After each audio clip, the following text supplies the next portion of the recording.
The patient, the mirror and the dream, healing at the grocery store. This right here is from the Introduction to Psychotherapy, Purpose, Process and Practice, the extension of A Course in Miracles. And listen to this line like your life depends on it, because your false one just might. Psychotherapy is the only form of therapy there is. That's not a metaphor. That's not poetic language. That's a clean cut. Because only the mind can be sick, and only the mind can be healed. A mind needs a mirror. Sometimes the mind needs help. Not fixing, not analysis. Help.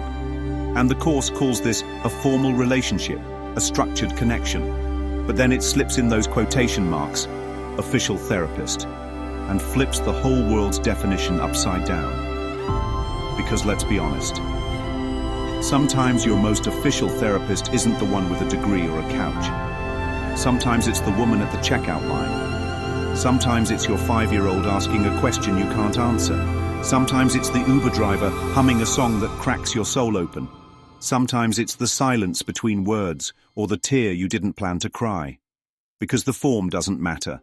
The label doesn't matter. The function does. And the function is always the same, to help you change your mind about the reality of your illusions. Who is the patient?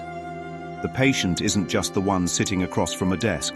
The patient is the one who thinks the pain is coming from outside, the one who still checks under the bed when the lights go out, the one who's forgotten they're dreaming. The patient believes something real happened. That's all it takes. One unchallenged belief in a false world, and the mind splits, suffers, and calls it life.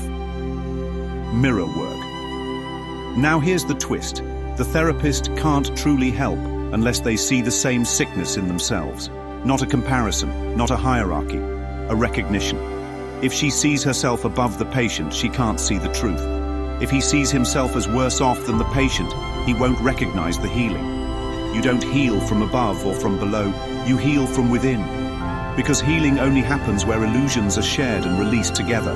So the true therapist doesn't fix you, they mirror you. They say, I've been in the dream too, but it isn't real. And I see you. When the therapist forgets, here's where it gets deep and dangerous.